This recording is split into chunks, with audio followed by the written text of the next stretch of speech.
Donc, une autre personne qui dit cela fait un effet de nos émotions ou mal-être est une voix royale. Exactement. Nos émotions et le mal-être sont une voix royale. Et c'est l'expression que nous avons utilisée tout à fait, Sarah, ce week-end.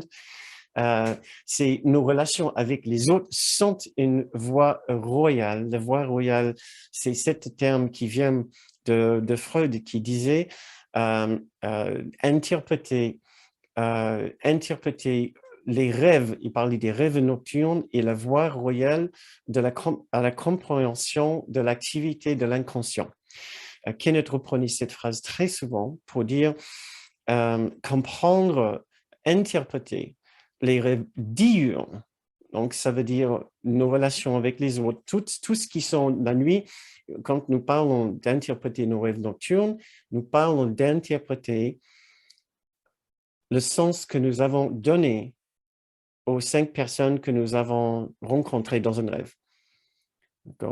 Et donc, ainsi comprendre les activités de notre esprit inconscient en regardant le symbolisme que nous avons donné à chaque personne dans un rêve nocturne.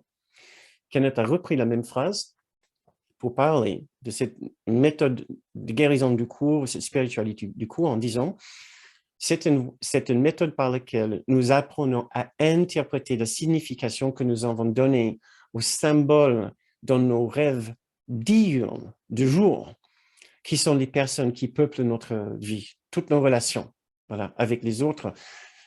Et chaque personne sur qui nous avons apposé un symbolisme particulier. Cette personne me rend très irrité, cette personne me contrarie, cette personne me remplit de deuil, de tristesse, et cette personne me remplit de culpabilité, et une autre de colère et d'injustice. Ce n'est pas ces personnes littéralement qui nous avons fait ça. Ils sont incapables de changer quoi que ce soit en nous. Ils ne possèdent aucun bouton ou manivelle pour changer les chemins neuronaux dans notre esprit. Nous seuls sommes capables de faire ça. Et nous le faisons par un certain mécanisme de l'esprit que nous avons adopté.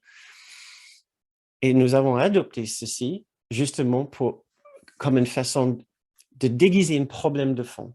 Nous nous occupons avec une problématique de gérer les relations avec les autres uniquement pour déguiser un problème de fond. Notre problème n'est jamais avec les autres personnes. Notre problème est toujours avec la seule relation que nous entretenons, c'est celle avec la source, avec l'amour ou avec les symboles qui le représentent, donc Jésus et le Saint-Esprit.